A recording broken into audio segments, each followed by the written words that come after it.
And like you think. Oh. Show was on there. Great. It's black and white, of course. And I think Arthur's TV show. I know.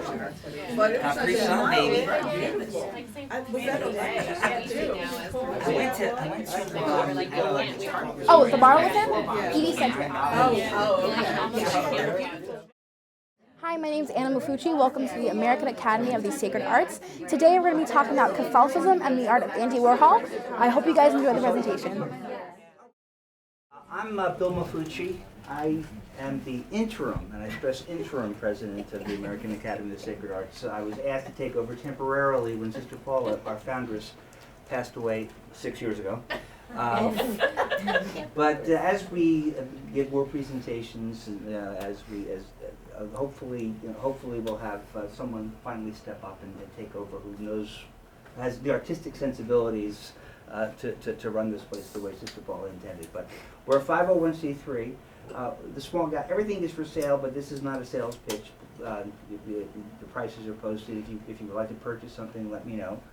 A little bit about Sister Paula, for those who don't know. Sister Paula was an Immaculate Heart of Mary nun who was an extremely talented artist. She was the first religious, and I think so far the only religious in the sense of being a nun or to graduate from the Pennsylvania Academy of the Fine Arts. She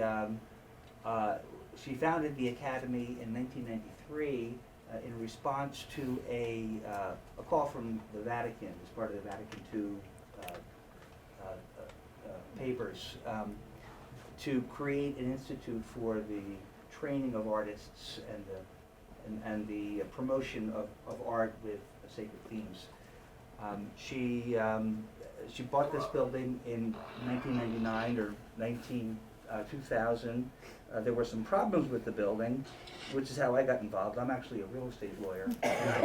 I saw that this little Catholic nun had a real estate problem, and I said, well, gosh, I'm encouraged to do pro bono work, so I went and I helped her with her matter. We resolved her matter, and then the next week she called me with another matter, and then she called me with another matter, and it was just a delight to work with her, and I was able, fortunately I had the time, and my firm allowed me to help her on a pro bono basis.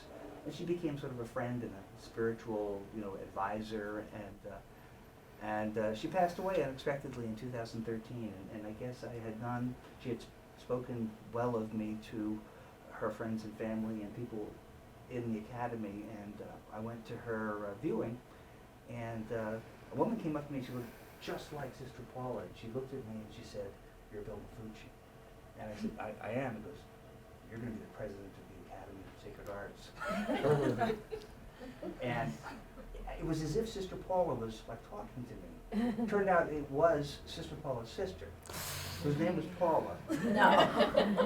And I Sister Paula's sister. yeah, Sister Paula, and I You just can't make this stuff up. you can't make this up. And I said, all right, I'll do it. Because she was involved in a project, so but just until we can find someone who, I'm a real estate lawyer. I don't know, what do I know from sacred art? But I can pretty good organizer. So one of the things that we resolved to do is open this gallery. This building until last year is a retired doctor's office. But we were able to get some volunteers to create the gallery space, all of the art of artists all over the country. And part of our one of our things is to have monthly lectures, free lectures on art topics by artists or art historians. And we are absolutely delighted to have with us here just coincidentally, my niece. I've never met him before in my life. to talk about Catholicism and the art of Andy Warhol. So without further ado, I turn the floor over to you. Anna Mufucci. Thank you. Thank you. All right. My first thing I was going to say, obviously we're related because the Mufucci. What did I do? I broke something. Great. Anyways, hi, my name's Anna. I'm obviously related to Bill Mufucci. I'm his niece. Today I'm going to be talking about Catholicism and the art of Andy Warhol. It's a very interesting topic that I think a lot of people don't know about this side of him. It came out more after he died later in his life. Before we start, when I say Andy Warhol, what do you guys think of? The Campbell soup can. Okay. Pop art, right? You probably think of stuff like this, right? Maybe not the one with the nose. That's actually my favorite piece. But you know, Marilyn Monroe, the Velvet Underground cover, Campbell soup cans. These are things Andy was really known for. Or this is what came to mind when I think about Andy Warhol myself. I guarantee you, have you guys seen this photo? No? Wow. So this is in 1980. Andy Warhol met Pope John Paul II. He wore his best tie, his best wig, because he bald. But and he actually, I was reading something that he faced a lot of anxiety in the crowd, but he overcame it to meet the Pope and also sign autographs for nuns.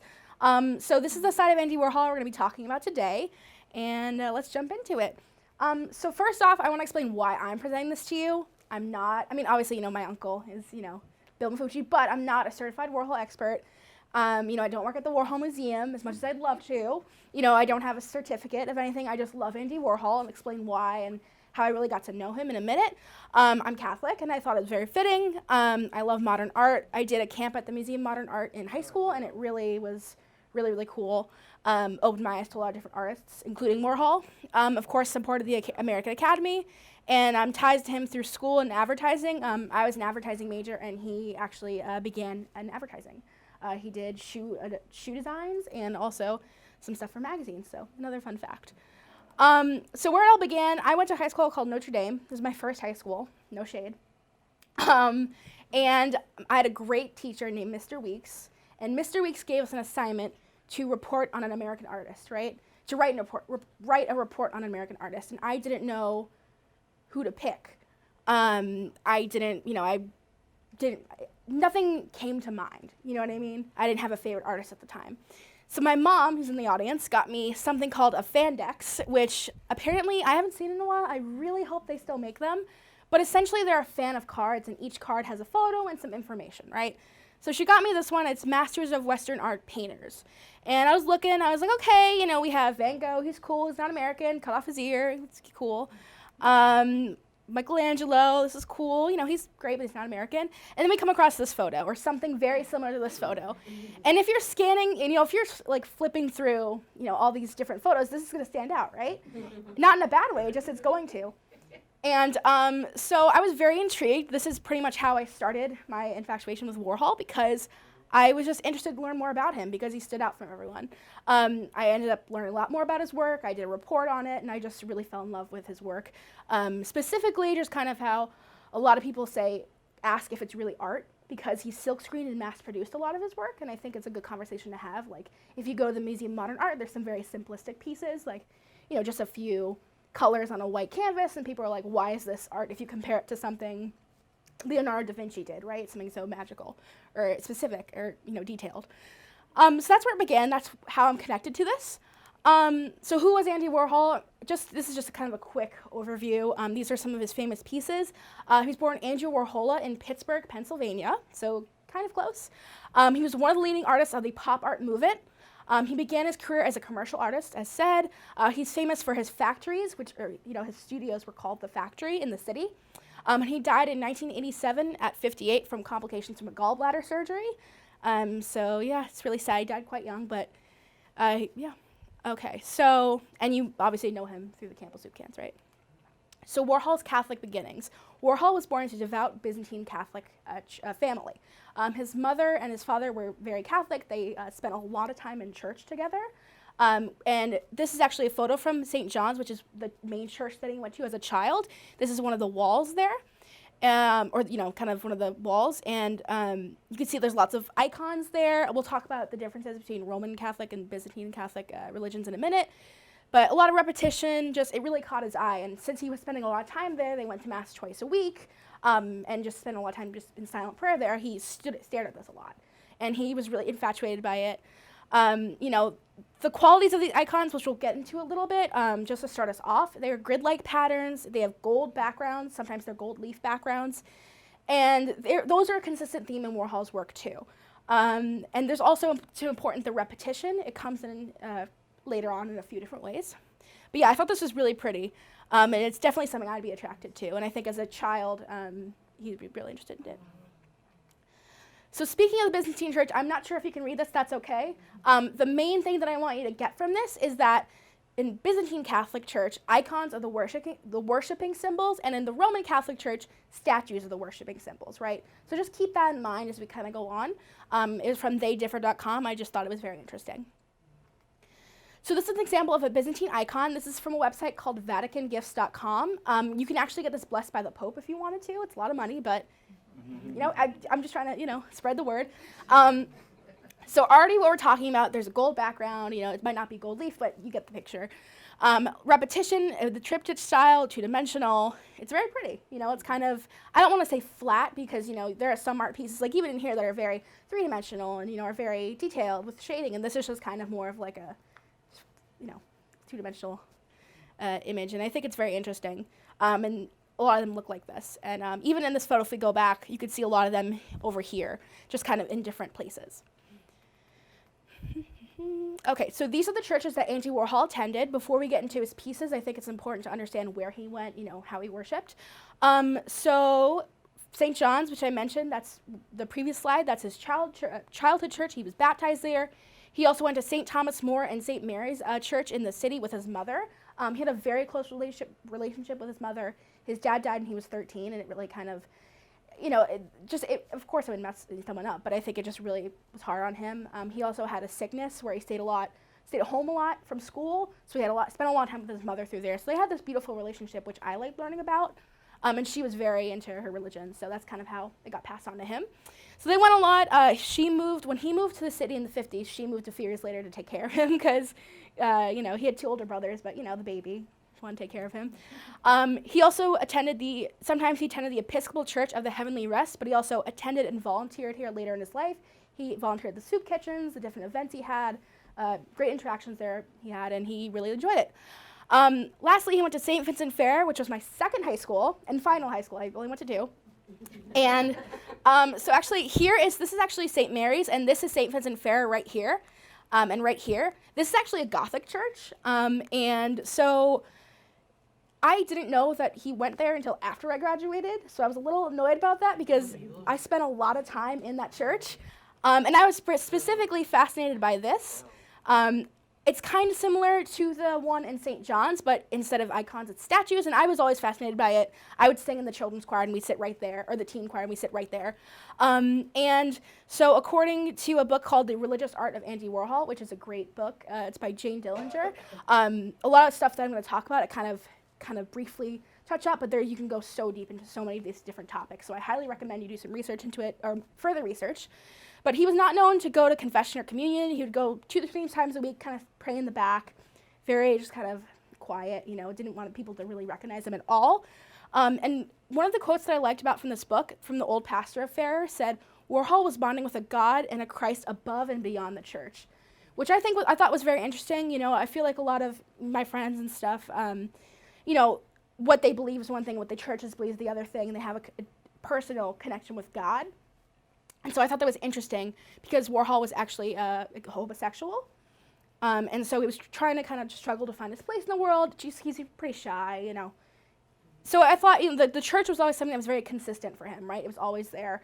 And we'll talk about that in a little bit, but it's just something important to note.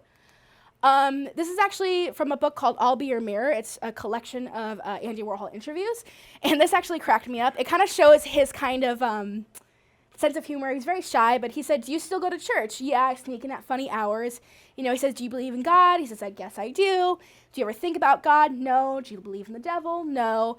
Do you believe in the end of the world? No, I believe in as the world turns. So you kind of get his personality there. That's what I'm trying to come across. But he didn't really go to church with friends because he blessed himself the wrong way, which was right to left instead of left to right. And he also didn't want to be recognized. And the same old pastor from St. Vincent Fair said that Warhol's life was absolutely irreconcilable with the teachings of the church. So that's where he struggled too, and it's very interesting. So a quick peek into Warhol's life. That's him. So this is actually his room. I didn't go here. It's online. It's great. If you zoom in a little bit, you could see that there's a crucifix present, other statues, and it might not be like a Byzantine icon, but it shows that his religion was very prominent in his life, right? And I also found this quote from the Vintage News that said he and his mother would pray together in Old Slavonic before he left for the factory, which was his studio. He always carried a rosary and a small missal in his pocket. So no matter what he did, his religion was always with them, which a lot of people didn't know about and still don't know about, right? This is actually a painting from a current Whitney exhibit. Before I kind of go on to about the exhibit, I just want you to note the crucifix here. And this is from his time in Pittsburgh. So I want to just kind of start to get out to you that what am I trying to say here? The crucifix was always part of his life, right? You know, when we see crosses in his works, it was always part of his life, and I thought that was very interesting to see from here to here. And then quickly, there's actually an exhibit in the city called Andy Warhol to A and B to Back Again, and it's until March 31st. I'm not going to give away everything that's in the exhibit in this presentation. There's a lot from it, but I highly suggest you go if you're in the New York City area. You learn a lot about Andy Warhol, and there's so much more, not just about doing with religion, but just the different kinds of works he did, and his early. It takes place through his whole life, or it's a large retrospective, but it's very interesting. So go see it. I'm not sure what I'm trying to say, but so a lot of the pieces here I took from the exhibit, and it was great. So relevant themes in Warhol's work. These are a few of some of his famous pieces, the Brillo pads, stuff like that. So we're going to see a lot of icons, stuff that we worship items, grids, repetitive images, and what we consider sacred. Brillo pads, I'm not sure if you consider those sacred, but it's the idea. Some of us do. Some of you do. Shiny pot. Right? There you go. But, kind of with the Coca-Cola and the commercialism, just kind of advertising, he liked to play with that a lot. And Bob Colasello, who's actually a friend of Warhol's, I really like this quote. He said he was a religious artist for a secular society. Other people say that he kind of made secular icons, so kind of what people worship. So it could be like a Coke can or, Marilyn Monroe, which we're going to see in a little bit. Those were, icons, some people, right? So this is the first one we're going to get into. This is one of my favorites. This is called the Gold Marilyn. It's at the Museum of Modern Art. There's only two the last time I went, which was a few months ago, which is kind of shocking. They have a lot, kind of stored away, but this is huge.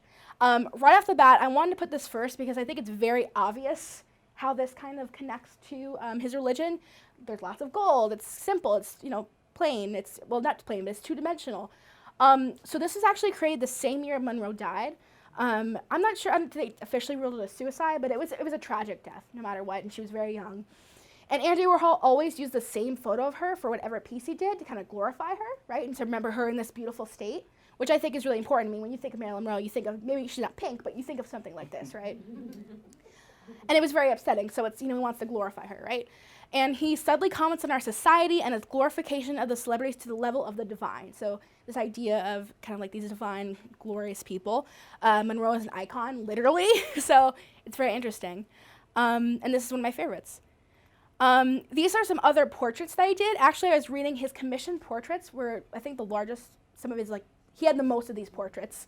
These are from the Whitney. I found them online, but you can kind of get the idea. They're kind of like secular icons. These are people who are really famous for many different ways.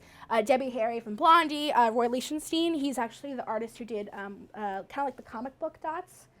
And he's really cool. Michael Jackson, Mao, Queen Elizabeth, Liza Minnelli. There's so many that you could look at. And actually, if you go to the exhibit on the first floor, they have I think 50 of these portraits, and they're gorgeous. So right off the bat, I wanted to introduce it as these are kind of his icons, right?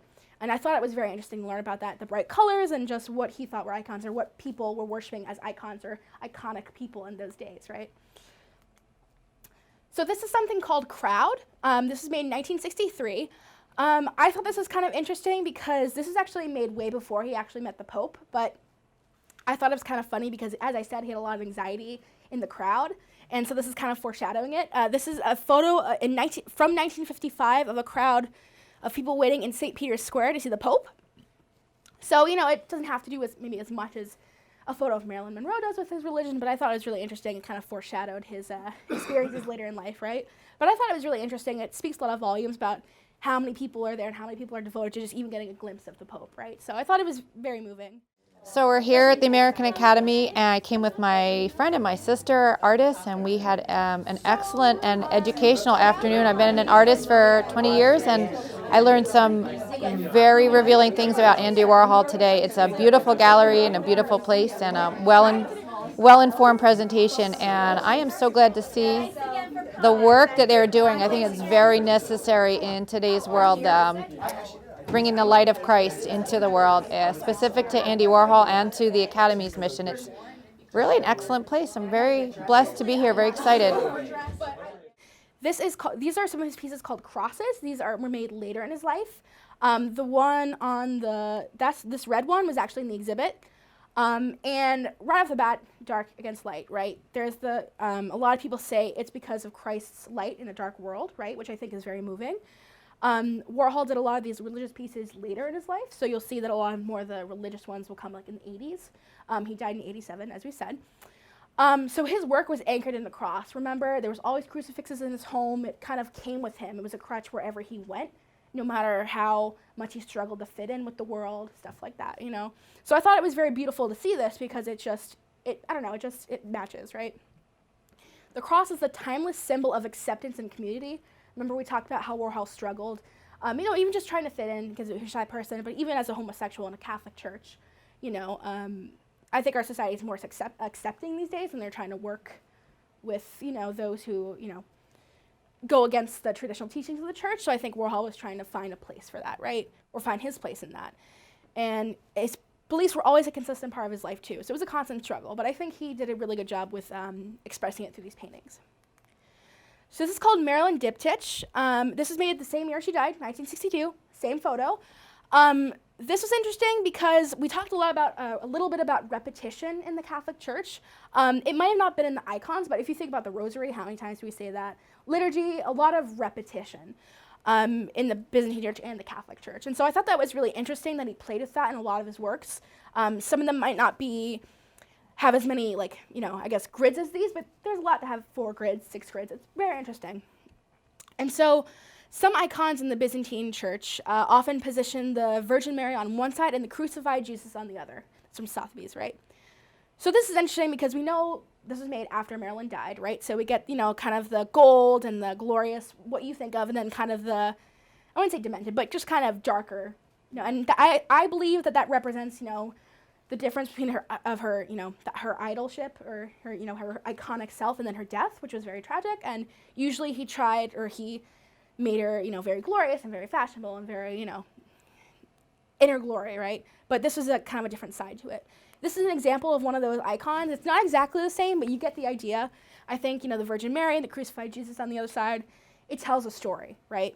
And so I thought that was really interesting. There's also tons of different Marilyn Monroe, Andy Warhol pieces, but these were the 2 that I thought stood out the most in regards to this presentation. And that's the source. So we're going to talk about The Last Supper. Originally, The Last Supper was painted by Leonardo da Vinci, which we'll get into a little bit later. This was made in 1986, again, later in his life. What are some words what comes to mind when you think of this piece? What describes it? Odd? Yeah, it's a juxtaposition. I don't know, what. Distracting, loud, right? Yeah. It's like, Expect something, or I can't tell if he's knowing what I know about him. It's not him trying to be disrespectful, but certainly like he's making me think about some type of disrespect for it. that's kind of what I thought too. Before I saw this in December, I was like, is he trying to be rude or something? He wasn't actually. I thought it was kind of fun. I actually started laughing when I saw this because I just thought I kind of know his sense of humor. But this is actually it in person. Again, it's huge. So he was actually showing that our appetites distract us from the vision of Christ. So that's why they're so distracting. He created his own iconostasis, kind of like what people, worship. Again, might not be dove, but it's those kinds of brands and just the kind of blocking Christ. You know what I mean? Which I thought was really interesting. It's a simple piece, but it speaks a lot of volume, or it speaks a lot. And actually, Warhol became obsessed with Leonardo da Vinci's Last Supper. He made over 100 works of just the Last Supper in many different ways. Similar themes, and this is Raphael, 699. Similar idea. It kind of looks a little disrespectful, but that's not really the point, right? It's kind of showing that, these kind of commercial, materialism things, things that we treasure in life aren't really sacred, or what we consider sacred. Is it really sacred? And I thought it was really interesting. And of course, Warhol has always played with color, so it's kind of interesting to see the plain black and white background with that. This actually, I do have something. Please give it back because I want it. But this is called the Camouflage Last Supper. I'm just going to pass around. This is it's really huge, but you get a closer look. This is in the Whitney. It is probably the biggest artwork I've ever seen. Go see it. It is amazing in real life. I'll zoom in a little bit. Again, distracting. Is it disrespectful? That's kind of what I thought of when I saw it. But it has a really deep meaning to it. It's called Camouflage Last Supper. There's my mom. That's what it looks like. I was going to crop her out, but she... so as we get a little bit closer, you could see there's kind of different things going on in the background.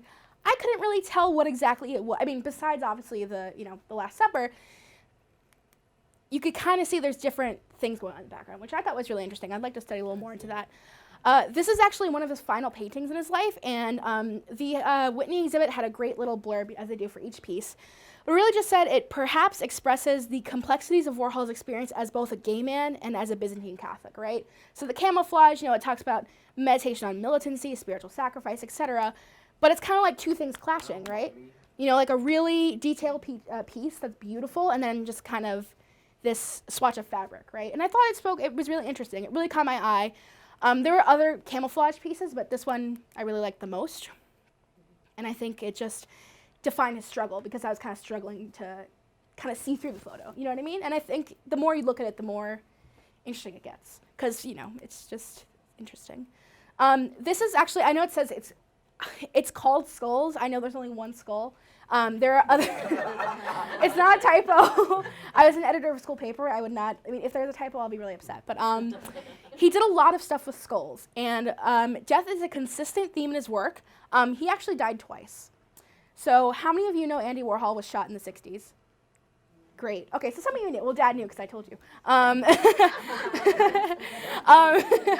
So Andy Warhol was actually shot in the 60s, 68 in a studio, and he actually died on the operating table.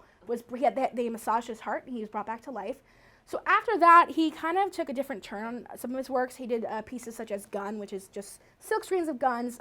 He had a Death and Destruction series, which were like pictures of car crashes.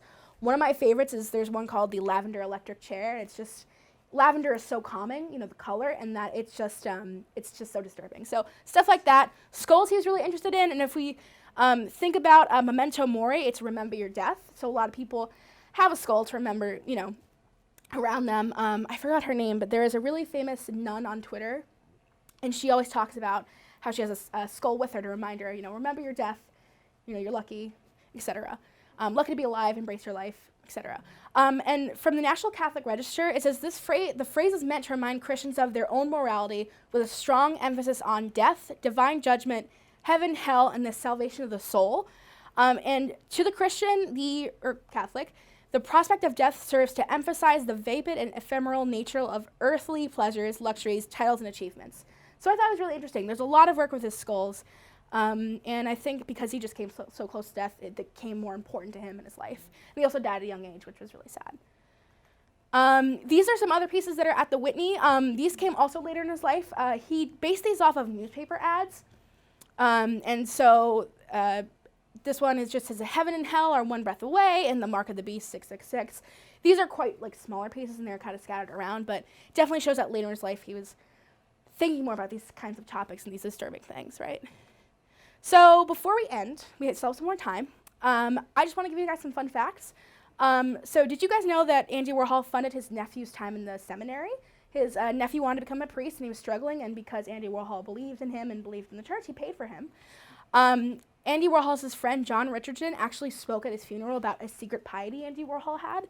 And that's kind of really when his religious side started to come out. Even at the Whitney exhibit, it said people really didn't know too much about it besides his close friends. Not sure if this is too touchy, but he actually remained celibate for his life too, which I think is very important to know. He's very devoted to his religion, no matter, because I mean, if you think about the factory, there's these crazy parties, and Edie Sedgwick is doing drugs in the other room, and not saying that people who do those things aren't Catholic, but the kind of This is being recorded. yeah. What I'm trying to say is there's a lot of inappropriate things going on at the party, not with drugs, but with other things, and I don't want to say it out loud because I'll blush. But a lot of stuff went on there, and he just remains, I'm just going to skip it. You just look, if you look up the crazy parties, just people did a lot of things there. Can we cut this out? Okay, so yeah, a lot of people didn't know about his secret piety. You know, he was kind of quiet about that stuff. He was quiet about everything besides his work. It was kind of how he, expressed himself. There was actually supposed to be a Warhol exhibit at the Vatican later this year. It was never officially announced, but a spokesperson for the Vatican said that they were connecting with the Warhol Museum in Pittsburgh and working on an exhibit on pieces such like this, especially the Last Supper. Kind of ironically, they're putting it off technically. I don't think it was ever actually announced, but there's a Leonardo da Vinci exhibit, I think because it's the 500th anniversary of his death. So it's kind of interesting how Warhol really liked Da Vinci, and now it's like, sorry. But it was never officially announced. But I can't confirm too much, but I have heard through different articles talking about it that the museum and the Warhol Museum in Pittsburgh still is going to do an exhibit on this in like fall 2019. So look out for that. I certainly hope Andy Warhol makes it to the Vatican again, right? I think it'd be really beautiful.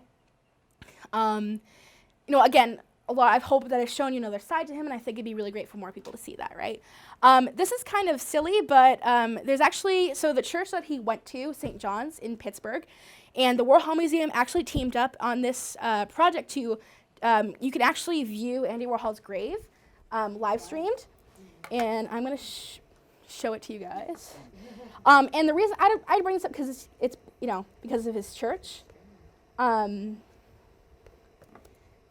The church did it, and I thought it was really interesting. And I feel like it's something. There's a description on the website as to why it's very. It's snowing. So there's actually a description on the museum's website that explains why this is so important. But I think it's again kind of the idea of death and memento mori that he would want to have this on. I don't know. His grave is right here. Okay, I didn't do that. That's really scary. I didn't do that. That's really scary. I think Warhol is doing something. So these are actually his parents back here because he had a very close relationship with his parents. This is Warhol's grave. A lot of people put Campbell soup cans there. You can actually, let me show you really quick. I want to do this just because I thought it tied in. So there's actually a website here where you can actually have them, do this there, and they will actually tell you like with a window of time where you can actually see it on the live stream. So like if you can't go, again, because Andy Warhol was kind of interested in these kinds of death things, I thought I'd bring it up. It's just very interesting. See, it says sunflowers, see them delivered. Exactly. All right. So yeah, I mean, my kind of humor, it's like I like to talk about deep, serious stuff, but I also like to have a little bit of fun. I think I didn't know that people did that. I didn't know they live streams, and apparently the church really teams up with him on that, and apparently I couldn't find it. There is a live stream of the church that he went to constantly going on. I couldn't find it live, but apparently there is. So if you find it, you can take a look at the church if you're not in Pittsburgh. I was pressing the wrong button. Any questions? Any questions? Thank you. There we go. Thank you. I think that's it. Those are all my sources. I don't think you need certificates to establish that you are an expert. And you've taught us an awful lot. And Thank you. given us some ideas that will and enable us to look at his art in a different way going forward. Yeah, I'm really hoping that the Vatican does pick up his work, and even the museum in Pittsburgh. I'm looking forward to it, and hopefully you can take that and go on your own journey with Warhol. So, thank you. And I mean, I couldn't not include this. It was perfect. All right, thank you, everyone. I really appreciate you guys coming. Thank you so much. You must need a drink of water. Again, there are some snacks in the back. Yes. For the bed, we have a bathroom too. And, Did I talk too fast? We're A not little? gonna close the shop immediately, so if you want to just browse around. It was great. Okay. Wonderful job. Thank you. And you were great. I came here today based on really my interest in Andy Warhol. I have been a fan for a long time, but I really never had an idea that there was a side like this to him. And we really learned a lot about the patterns both in his art and in his religion that played into things, and that's something that makes me want to learn more about this topic in the future. So I'm hopeful that there'll be more like this coming through, and thank you for all of your time today. And Like you think? Oh, okay. Show was on there. Great. It's black and white, of course, and I think Arthur's TV show. I know. But it was Capri such Sun, baby. Was that okay? I went to Oh, the bar with him? ED Central. Oh, okay.